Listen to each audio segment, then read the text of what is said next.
Chapter 8. In the meantime, a quieter yet even more spiritually poignant phase of the horror had been blackly unwinding itself behind the closed door of a shelf-lined room in Arkham. The curious manuscript record or diary of Wilbur Whately, delivered to Miskatonic University for translation, had caused much worry and bafflement among the experts in languages both ancient and modern. Its very alphabet, notwithstanding a general resemblance to the heavily shaded Arabic used in Mesopotamia, being absolutely unknown to any available authority. The final conclusion of the linguists was that the text represented an artificial alphabet, giving the effect of a cipher, though none of the usual methods of cryptographic solution seemed to furnish any clue, even when applied on the basis of every tongue the writer might conceivably have used. The ancient books taken from Whately's quarters, while absorbingly interested, in several cases promising to open up new and terrible lines of research among philosophers and men of science, were of no assistance whatever in this matter. One of them, a heavy tome with an iron clasp, was in another unknown alphabet, this one of a very different cast and resembling Sanskrit more than anything else. The old ledger was at length given wholly into the charge of Dr. Armitage, both because of his peculiar interest in the Whately matter, and because of his wide linguistic learning and skill in the mystical formulae of antiquity in the Middle Ages. Armitage had an idea that the alphabet might be from something esoterically used by certain forbidden cults, which had come down from old times and which have inherited many forms and traditions from the wizards of the Saracenic world. That question, however, he did not deem vital, since it would be unnecessary to know the origin of the symbols if, as he suspected, they were used as a cipher in a modern language. It was his belief that, considering the great amount of text involved, the writer would scarcely have wished the trouble of using another speech than his own, save perhaps in certain special formulae and incantations. Accordingly, he attacked the manuscript with a preliminary assumption that the bulk of it was in English. Dr. Armitage knew from the repeated failures of his colleagues that the riddle was a deep and complex one, and that no simple mode of solution could merit even a trial. All through late August, he fortified himself with a vast lore of cryptography, drawing upon the fullest resources of his own library, and wading night after night amidst the arcana of Trithemius's Polygraphia, Gambatista Porta's De Fortivis Litterium Notus, De Vingere's Traité de Chiffres, Falconer's Cryptomensis Perfecta, Davies and Thickness's 18th century treatises, and such fairly modern authorities as Blair, von Martin, and Kluber's Cryptographic. He introspected his studies of the books with attacks on the manuscript itself, and in time became convinced that he had to deal with many of these subtlest and most ingenious of cryptograms, in which many separate lists of corresponding letters are arranged like the multiplication table, and the message built up with arbitrary keywords known only to the initiated. The older authorities seemed rather more helpful than the newer ones, and Armitage concluded that the code of the manuscript was one of great antiquity, no doubt handed down through a long line of mystical experimenters. Several times he seemed near daylight, only to be set back by some unforeseen obstacle. Then, as September approached, the clouds began to clear. Certain letters, as used in certain parts of the manuscript, emerged definitely and unmistakably, and it became obvious that the text was indeed in English. On the evening of September 2nd, the last major barrier gave way, and Dr. Armitage read for the first time a continuous passage of Wilbur Whately's annals. It was in truth a diary, as all had thought, and it was couched in a style clearly showing the mixed occult erudition and general illiteracy of the strange being who wrote it. Almost the first long passage that Armitage deciphered, an entry dated November 26, 1916, proved highly startling and disquieting. It was written, he remembered, by a child of 3.5, who looked like a lad of 13. "Today I learned the Aklo for the Sabaoth," it ran, "which did not like its being answerable from the hill and not from the air. And upstairs more ahead of me than I thought it would be, and it's not like I would have much earth brain. Shot Elam Hutchings Collie Jack when he went to bite me, and Elam says he would kill me if he dashed. I guess he won't. Grandfather kept me saying the dough formula last night, and I think I saw the inner city at the 2 magnetic poles. I shall go to those poles when the earth is cleared off, if I can't break through with the Doth-Nah formula when I commit it. They from the air told me it's a batch that it will be years before I can clear off the earth. And I guess Grandfather will be dead then, so I shall have to learn all the angles of the planes and the formulas between the and the. They from outside will help. They cannot take body without human blood. That upstairs looks like it will have the right cast. I can see it a little when I make the Vorus sign in or blow the powder of the Ingazi at it. And it is near like them the Maeve on the hill. Yet the face may wear off some. I wonder how I shall look when the earth is cleared and there are no earth beings on it. He that came with Yaklo Saboth, and said I may be transfigured, there being much of outside to work on. Morning found Dr. Armitage in a cold sweat of terror and a frenzy of wakeful concentration. He had not left the manuscript all night, but sat at his table under the electric light, turning page after page with shaking hands as fast as he could decipher the cryptic text. He had nervously telephoned his wife, which he could not be home, and when she brought him a breakfast from the house, he would scarcely dispose himself of a mouthful. All that day he read on, now and then halted maddeningly as a reapplication of the complex key became necessary. Lunch and dinner were brought him, but he ate only the smallest fraction of either. Toward the middle of the next night, he drowsed off in his chair, but soon woke out of a tangle of nightmares almost as hideous as the truths and menaces to a man's existence that he had uncovered. On the morning of September 4th, Professor Rice and Dr. Morgan insisted on seeing him for a while, and departed trembling and ashen gray. That evening he went to bed, but slept only fitfully. Wednesday, the next day, he was back at the manuscript and began to take copious notes both from the current sections and from those he had already deciphered. In the small hours of that night, he slept a little in an easy chair in his office, but was at the manuscript began before dawn. Sometime before noon, his physician, Dr. Hartwell, ceased to call him and insisted that he cease work. He refused, intimating that it was of the most vital importance for him to complete the reading of the diary, and promising an explanation in due course of time. That evening, just as twilight fell, he finished his terrible pursuit and sank back exhausted. His wife, bringing his dinner, found him in a half-comatose state, but he was conscious enough to warn her off with a sharp cry when he saw her eyes wander towards the notes he had taken. Weakly rising, he gathered up the scribbled papers and sealed them all in a great envelope, which he immediately placed in his inside coat pocket. He had sufficient strength to get home, but was so clearly in need of medical aid that Dr. Hartwell was summoned again at once. As the doctors put him to bed, he could only mutter over and over again, "But what in God's name can we do?" Dr. Armitage slept, but was partly delirious the next day. He made no explanations to Hartwell, but in his calmer moments spoke of the imperative need of a long conference with Rice and Morgan.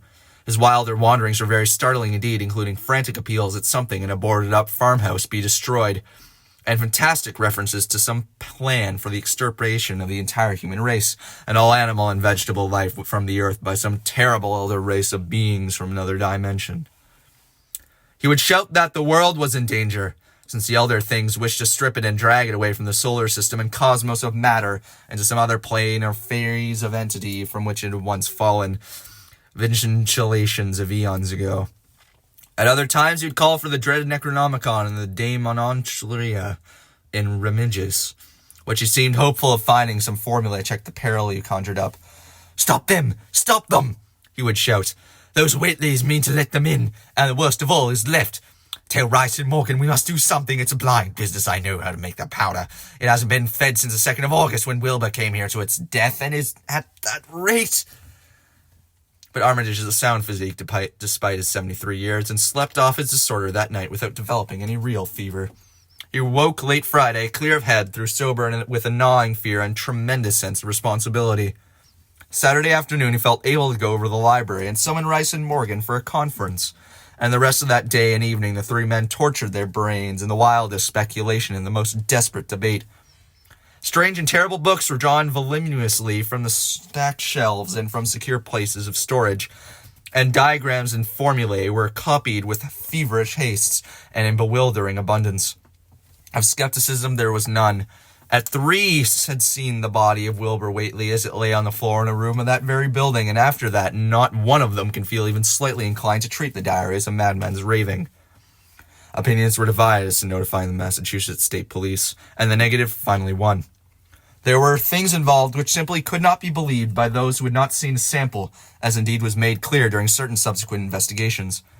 Late at night, the conference disbanded without having developed a definite plan, but all day Sunday Armitage was busy completing formulae and mixing chemicals obtained from the college laboratory.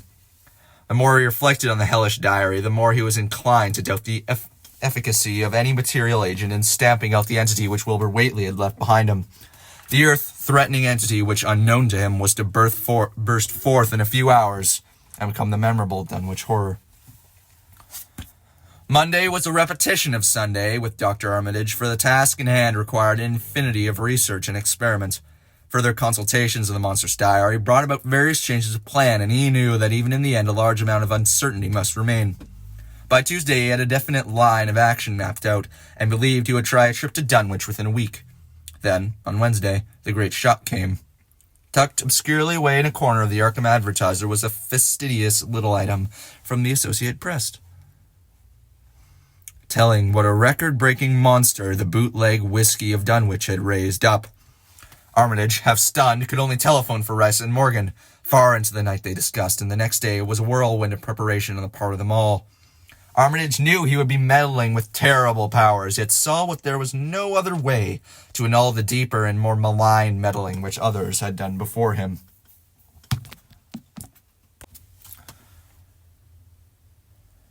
Chapter 9. Friday morning, Armitage, Rice, and Morgan set out by motor for Dunwich, arriving at the village about 1 in the afternoon. The day was pleasant, but even in the brightest sunlight a kind of quiet dread and importance seemed to hover above the strangely domed hills and the deep shadowy ravines of the stricken region. Now and then on some mountain-top a gaunt circle of stones could be glimpsed against the sky. From the air of hushed fright at Osborne's store they knew something hideous had happened, and soon learned of the annihilation of the Elmer Fry house and family. Throughout that afternoon they rode around Dunwich, questioning the natives concerning of all that had occurred, and seeing for themselves with rising pangs of horror the drear tracks in the Fry road, the wounded Seth Bishop cattle, and the enormous swaths of disturbed vegetation in various places. The trail up and down Sentinel Hill seemed to Armitage of almost cataclysmic significance, and he looked long at the sinister altar-like stone on the summit. At length the visitors, apprised of a party of state police which had come from Aylesbury that morning in response to the first telephone reports of the Fry tragedy, decided to seek out the officers and compare notes as far as practicable. This, however, they found more easily planned than performed. Since no sign of the party could be found in any direction, there had been 5 of them in a car, but now the car stood empty near the ruins in the Fry yard. The natives, all of whom had talked with the policemen, seemed at first as perplexed as Armitage and his companions. Then old Sam Hutchins thought of something and turned pale, nudging Fred Farr and pointing to the dank, deep hollow that yawned close by. "Dawd," he gasped. "I tell 'em not to go down into the glen, and I never thought nobody'd do it with them tracks and that smell and the whippoorwills screeching down there in the dark old noonday." A cold shudder ran through natives and visitors alike, and every ear seemed strained in a kind of instinctive, unconscious listening. Armitage, now that he'd actually come upon the horror in its monstrous work, trembled with the responsibility he felt to be his. Night would soon fall, and it was then that the monstrous blasphemy lumbered upon its eldritch course. Negotium peribans in tenebris. The old librarian rehearsed the formula he had memorized, and clutched the paper containing the alternative one he had not memorized. He saw that his electric flashlight was in working order. Rice, beside him, took from a valise a metal sprayer of the sort used in combating insects, whilst Morgan uncased the big-game rifle on which he relied despite his colleagues' warnings that no material weapon would be of help. Armitage, having read the hideous diary, knew painfully well what kind of a manifestation to expect. But he did not add to the fright of the Dunwich people by giving any hints or clues. He hoped that it might be conquered without any revelation to the world of the monstrous thing it had escaped. As the shadows gathered, the natives commenced to disperse homeward, anxious to bar themselves indoors, despite the present evidence that all human locks and bolts were useless before a force that could bend trees and crush houses when it chose. They shook their heads at the visitors' plan to stand guard over the Fry ruins near the garden, and as they left had little expectancy of ever seeing the watchers again.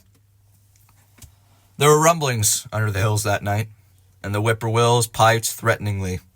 Once in a while, the wind, sweeping up out of Cold Spring Glen, would bring a touch of ineffable fodor to the heavy night air, such a fodor that all 3 of the watchers had smelled once before, when they stood above a dying thing that had passed for 15 years and a half as a human being. But they looked for terror did not appear. Whatever was down there in the glen was biding its time, and Armitage told his colleagues it would be suicidal to try to attack it in the dark. Morning came windly, and the night sound ceased. It was a grey, bleak day, with now and then a drizzle of rain, and heavier clouds seemed to be piling themselves up from beyond the hills to the northwest. The men from Arkham were undecided at what to do. Seeking shelter from the increasing rainfall beneath one of the few undestroyed Fry outbuildings, they debated the wisdom of waiting, or of taking the aggressive and going down into the glen in quest of their nameless monstrous quarry. The downpour waxed in heaviness, and distant peals of thunder sounded from far horizons. Sheet lightning shimmered, and then a forky bolt flashed near that hand, as if descending onto the accursed glen itself. The sky grew very dark, and the watchers hoped that the storm would prove a short, sharp one, followed by clear weather. It was still gruesomely dark then. Not much over an hour later, a confused babble of voices down the road. Another moment brought to view a frightened group of more than a dozen men, running, shouting, and even whimpering hysterically. Someone in the lead began sobbing out words, and the Arkham men stared violently when those words developed a coherent form. Oh my God, the voice choked out. It's going in, and this time by day, it's out, moving this very minute, and only the Lord knows when it'll be on us all. The speaker panted into silence, but another took up his message. 9 hours ago, Zeb Whately here heard the phone ringing, and it was Miss Corey, George's wife, that lives down by the junction. She says the hired boy Luther was out driving the cows from the storm after the big bolt when he sees all the trees bending at the mouth of the glen. Besides her this, and smelled the same awful smell like he smelt when he found the big tracks last Monday morning. And she says they was found swishing, lapping sound more nor when the bending trees and bushes can make, and all of a sudden the trees along the road began to push on one side, and they was an awful stomping and splashing in the mud. Mind ye, Luther didn't see nothing at all, just the blending trees and underbrush. And far ahead, when Bishop's Brook goes under the road, he hears an awful creaking and straining on the bridge, and says he could tell the sound of wood is starting to crack and split. And all the while, he could never see a thing, only them trees and bushes a bending. And when the swishing sound got very far off on the road towards Wizard Whately's and Sentinel Hill, Luther, he had the guts to step up when he heard it first and look at the ground. It was all mud and water, and the sky was dark, and the rain was wiping out all the tracks about as fast as they could be. Beginning at the glen mouth where the trees had moved, there was still some of those awful prints as big as barrels like he's seen in Monday. At this point, the first side speaker interrupted. But that ain't the trouble now. That was only the start. Zeb here was calling up folks, and everybody was listening in when a call from Seth Bishop's cut in. His housekeeper, Sally, was carrying on fit to kill. She'd just seen the trees a-bending beside the road, and seen as they was fit a mushy sound, like an elephant puffing and treading ahead for the house. Then she up and spoke sudden of a fearful smell, and says to her boy Chancey was a-screaming as how it was just like what he'd smelled up the Whately ruins on Monday morning. And the dogs was all barking and whining something awful. And then she let out a terrible yell, and says the shed down the road had just caved in like the storm had blowed over. Only the wind wasn't strong enough to do that. Everybody was listening. We could hear lots of folks on the wire gasping. All to Aunt Sally, who yelled again, and says the front yard were picket fence had just crumpled up, though they wasn't no sign of what done it. And everybody on the line could hear Chancey and old Seth Bishop a-yelling true, and Sally was shrieking about that something heavy had struck the house. Not lightning nor nothing, but something heavy again in the front. It kept launching itself again and again, though he couldn't see nothing about the front windows. And then, lines of fright deepened on every face, and Armitage, shaken as he was, had barely poise enough to prompt the speaker. And then, Sally, she yelled out, "Oh, help! The house is caving in," and on the one we could hear a terrible crashing and a whole flock of screaming. Just like when Elmer Fry's place was took, only worse. The man paused. Another of the crowd spoke. "That's all. Not a sound nor a squeak over the phone after that. Just still like we heard it got out Fords and wagons and rounded up as many able-bodied men folks as we could get in Corey's place and came up here to see what you thought best to do. Not but when I think it's the Lord's judgment for our iniquities, not that mortal kin ever set aside." Armitage said the group for positive action had come, and spoke decisively to the faltering group of frightened rustics. "We must follow it, boys," he made his voice as reassuring as possible. "I believe there's a chance of putting it out of business. You men know that those Whateleys were wizards. Well, this thing is a thing of wizardry, and that must be put down by the same means I've seen Wilbur Whately's diary and read some of the strange old books he used to read, and I think I know the right kind of spell to recite to make the thing fade away. Of course, one can't be sure, but we can always take a chance. It's invisible, I knew it would be, but there's a power in this long-distance sprayer that might make it show up for a second. Later on, we'll try it. It's a frightful thing to have alive, but it isn't as bad what Wilbur would have let in if he'd lived longer. You'll never know what the world has escaped. Now, we've only this one thing to fight, and it can't multiply. It can, though, do a lot of harm, so we mustn't hesitate to rid the community of it. So, we must follow it, and the way to begin is to go to the place that has just been wrecked. Somebody lead the way. I don't know your roads very well, but I have an idea there might be a shorter cut across lots. How about it? The men shuffled about a moment, and then Earl Sawyer spoke softly, pointing with a grimy finger through the steadily lessening rain. I guess you can get to Seth Bishop's quickest by cutting the lost lower meadow there, wandering the brook at the low place, and climbing through Carrier's Mown and the timber lot beyond. That comes out on the upper road, nightly nigh Seth's. A little to the other side. Armitage, with Rice and Morgan, started to walk in the direction indicated, and most of the natives followed slowly. The sky was growing lighter, and there were signs that the storm had worn itself away. When Armitage inadvertently took a wrong direction, Joe Osborne warned him and walked ahead to show the right one. Courage and confidence were mounting, though the twilight of the most almost perpendicular wooded hill which lay towards the end of their shortcut, and among those fantastic ancient trees they had to scramble as if up a ladder, put these qualities to a severe test. At length they emerged on a muddy road to find the sun coming out. They were a little beyond the Seth Bishop place, but only bent trees and hideously unmistakable tracks showed what had just passed by. Only a few moments were consumed in surveying the ruins just around the bend. It was a Fry accident all over again, and nothing dead nor living was found in either of the collapsed shells which had been the Bishop house and barn. No one cared to remain there amidst the stench and tarry stickiness, but all turned instinctively to the line of horrible prints leading down on toward the wrecked Whately farmhouse and the altar-crowned slopes of Sentinel Hill. As the men passed the sight of Wilbur Whately's abode, they shuddered visibly and seemed again to mix hesitancy with their zeal. It was no joke, tracking down something as big as a house that one could not see, but that had all the vicious malevolence of a daemon. Opposite the base of Sentinel Hill, the tracks had left the road, and there was a fresh bending and matting visible along the broad swath, marking the monster's former route to and from the summit. Armitage produced a pocket telescope of considerable power and scanned the steep green side of the hill. Then he handed the instrument to Morgan, whose sight was keener. After a moment of gazing, Morgan cried out sharply, passing the glass to Earl Sawyer and indicating a certain spot on the slope with his finger. Sawyer, as clumsy as most non-users of optical devices are, fumbled a while, but eventually focused the lenses with Armitage's aid. When he did so, his cry was less restrained than Morgan's had been. "God almighty! A grass and bushes is a-moving. It's going up, slow like, creeping up to the top this minute. Heaven only knows what for." Then the germ of panic seemed to spread among the seekers. It was one thing to chase the nameless entity, but quite another to find it. Spells might be all right, but suppose they weren't. Voices began questioning Armitage about what he knew of the thing, and no reply seemed quite to satisfy. Everyone seemed to feel himself in close proximity to phases of nature, and of being utterly forbidden and wholly outside the sane experience of mankind.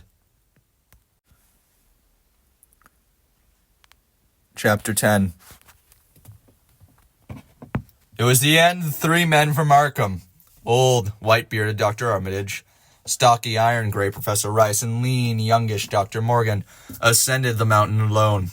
After much patient instruction regarding its focusing and use, they left the telescope with the frightened group that remained in the road, and as they climbed, they were watched closely by those among whom the glass was passed around. It was hard going, and Armitage had to be helped more than once. High above the toiling group, the great swath trembled as his hellish maker repassed with snail-like deliberateness. Then it was obvious that the pursuers were gaining. Curtis Whately, of the undecayed branch, was holding the telescope when the Arkham party detoured radically from the swath. He told the crowd that the men were evidently trying to get a subordinate peak which overlooked the swath at a point considerably ahead of where the shrubbery was now bending. This indeed proved to be true, and the party were soon to gain the minor elevation only a short time after the invisible blasphemy had passed it. Then Wesley Corey, who had taken the glass and cried out that Armitage was adjusting the sprayer which Rice held and that something must be about to happen. The crowd stirred uneasily, recalling that this sprayer was expected to give the unseen horror a moment of visibility. 2 or 3 men shut their eyes, but Curtis Whately snatched back the telescope and strained his vision to the utmost. He saw that Rice, from the party's point of vantage above and behind the entity, had an excellent chance of spraying the potent powder with marvelous effect. Those without the telescope saw only an instant's flash of a gray cloud. A cloud about the size of a moderately large building near the top of the mountain. Curtis, who had held the instrument, dropped it with a piercing shriek into the ankle-deep mud of the ground. He reeled and would have crumpled to the ground had not 2 or 3 others seized and steadied him. All he could do was moan half inaudibly. Oh, great God. That. There was a pandemonium of questioning, and only Henry Wheeler thought to rescue the fallen telescope and wipe it clean of mud. Curtis was past all coherence, and even isolated replies were almost too much for him. There, barn, all made squirming ropes, whole thing sort of shaped like a hen's egg, bigger than anything, with thousands of legs like hogs' heads that have shut up when they step. Nothing solid about it, all like jelly, made separate wriggling ropes, but close together, great bulging eyes all over it, 10 or 20 miles, their trunks were sticking all around the sides, big as stovepipes, all enticing and opening and shutting, all gray, with the kind of blue or purple things that God in heaven that have voice on top. This final memory, whatever it was, proved too much for poor Curtis, and he had collapsed completely before he could say more. Fred Farr and Will Hutchins carried him to the roadside and laid him on the damp grass. Henry Wheeler, trembling, turned the rescue telescope on the mountain to see what he might. Through the lenses were discernible 3 tiny figures, apparently running toward the summit as fast as the steep incline allowed. Only these, nothing more. Then everyone noticed a strangely unseasonable noise in the deep valley behind, and even the underbrush of Sentinel Hill itself. It was the piping of unnumbered whippoorwills, and in their shrill chorus there seemed to lurk a note of tense and evil expectancy. Earl Sawyer now took the telescope and reported the 3 figures as standing on the topmost ridge, virtually level with the altar stone, but at a considerable distance from it. One figure, he said, seemed to be raising its hands above its head at rhythmic intervals, and as Sawyer mentioned the circumstance, the crowd seemed to hear a faint half-musical sound from the distance, as if a loud chant were accompanying the gestures. The weird silhouette on that remote peak must have been a spectacle of infinite grotesqueness and impressiveness, but no observer was in a mood for aesthetic appreciation. "I guess he saved the spell," whispered Wheeler as he snatched back the telescope. The whippoorwills were piping wildly in a singularly curious, irregular rhythm, quite unlike any of that of the visible ritual. Suddenly the sunshine seemed to lessen without the intervention of any discernible cloud. It was a very peculiar phenomenon, and was plainly marked by all. A rumbling sound seen brewing beneath the hills, marked strangely with a concordant rumbling which clearly came from the sky. Lightning flashed aloft, and the wondering crowd looked in vain for the portents of storm. The chanting of the men from Arkham now became unmistakable, and Wheeler saw through the glass that they were all raising their arms in their rhythmic incantation. From some farmhouse far away came the frantic barking of dogs. The change in the quality of the daylight increased, and the crowd gazed about the horizon in wonder. A purplish darkness, born of nothing more than a spectral deepening of the sky's blue, pressed down upon the rumbling hills. Then the lightning flashed again, somewhat brighter than before, and the crowds fancied that it had showed a certain mistiness around the altar stone on the distant height. No one, however, had been using the telescope at that instant. The whippoorwills continued their irregular pulsation, and the men of Dunwich braced themselves tensely against some imponderable menace with which the atmosphere seemed surcharged.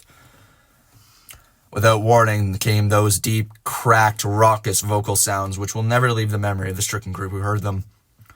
Not from any human throat were they born, for the organs of man could yield no such acoustic perversions. Rather, would one have said that they came from the pit itself, had not their source been so unmistakably the altar stone on the peak. It was almost erroneous to call them sounds at all, since so much of their ghastly infrabrass timbre spoke to dim seats of consciousness and terror far subtler than the ear. Yet one must do, since her form was indisputably, though vaguely, that of half-articulate words. They were loud as the rumblings and the thunder above which they echoed. Yet did they come from no visible being. And because imagination might suggest a conjectural source in the world of non-visible beings, the huddled crowd of the mountain's base halts closer and winced as if in expectation of a blow. In the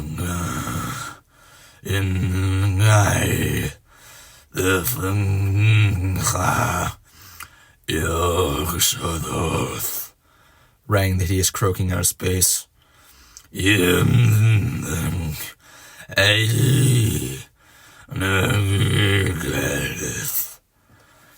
A speaking impulse seemed to falter here, as if some frightful psychic struggle were going on. Henry Wheeler strained his eye at the telescope, but saw only the three grotesquely silhouetted human figures on the peak, all moving their arms furiously in strange gestures as their incantation drew nearer its culmination. From what black wells of acronic fear or feeling, from what unplumbed gulfs of extracosmic consciousness or obscure, long latent heredity were those half-articulate thunder croakings drawn. Presently, they began to gather renewed force and coherence as they grew in stark, utter, ultimate frenzy.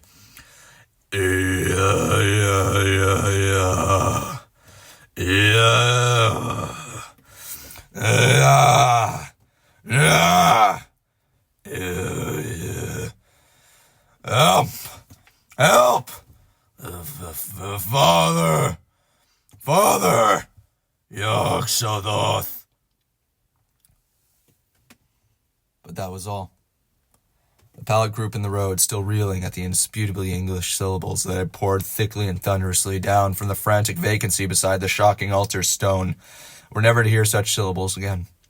Instead, they jumped violently at the terrific report which seemed to rend the hills. The deafening cataclysmic peal whose source, be it in earth or sky, no hearer was ever able to place. A single lightning bolt shot from the purple zenith to the altar stone, and a great tidal wave of viewless force and indescribable stench swept down from the hill to all the countryside. Trees, grass, and underbrush were whipped into a fury, and the frightened crowd of the mountain's base, weakened by the lethal fodor that seemed about to asphyxiate them, were almost hurled off their feet. Dogs howled from the distance, green grass and foliage wilted to a curious sickly yellow-gray, and over field and forest were scattered the bodies of dead whippoorwills. The stench left quickly, but the vegetation never came right again.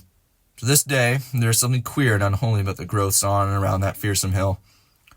Curtis Whately was only just regaining consciousness when the arc of men came slowly down the mountain in the beams of sunlight once more brilliant and untamed. They were grave and quiet, and seemed shaken by memories and reflections even more terrible than those which had reduced the group of natives to a state of cowed quivering. In reply to a jumble of questions, they only shook their heads and reaffirmed one vital fact. The thing has gone forever, Armitage said. It has been split up into what it was originally made of, and can never exist again. It was an impossibility in a normal world. Only least fraction was really matter in any sense we know. It was like his father, and most of it has gone back to him in some vague realm or dimension outside the material universe. Some vague abyss out of which only the most accursed rites of human blasphemy could ever have been called for in a moment on the hills. There was a brief silence, and in that pause the scattered senses of poor Curtis Whately began to knit back into a sort of continuity, so that he put his hands to his head with a moan. Memory seemed to pick itself up where it had left off, and the horror of the sight that had prostrated him burst up upon him again. Oh my God, the half-face on top of it, the face with the red eyes and crinkly, albino hair and no chin, like the Whately's. It was an octopus, centipede, spider kind of thing, and there was a half-shaped man's face on top of it. It looked like Wizard Whately's, only it was yards and yards across. He paused, exhausted, as the whole group of natives stared in a bewilderment not quite crystallized into fresh terror. Only old Zebulon Whately, who wanderingly remembered ancient things, but who had been silent hereafter, spoke aloud. 15 year gone, he rambled. I heard old Whately say as how some day we hear a child of the Vinnies calling his father's name on the top of Sentinel Hill. But Joe Osborne interrupted him to question the Arkham anew. Was it anyhow? And however did young Wizard Whately call out in the air it came from? Armitage chose his words very carefully. It was, well, It is mostly a kind of force that doesn't belong in our part of space. A kind of force that acts and grows and shapes itself by other laws and has those of our source of nature. We have no business calling it such things from outside, and only wicked people and very wicked cults ever try to. There was some of it in Wilbur Whately himself, enough to make a devil and a precocious monster of him, and to make his passing out a pretty terrible sight. I'm going to burn his accursed diary. If you men are wise, you'll dynamite that altar stone up there and pull down all the rings of standing stones of the other hills. Things like that brought down the beings those Whateleys were so fond of. The beings they were going to let intangibly wipe out the human race and drag the earth off to some nameless place for some nameless purpose. But as this thing we just sent back, the Whateleys raised it for a terrible part in the doings that were to come. It grew fast and big for the same reason that Wilbur grew fast and big. But it beat him because there's a greater share of the outsidedness in it. You needn't ask how Wilbur called it out of the air. He didn't call it out. It was a twin brother, but it looked more like the father than he did.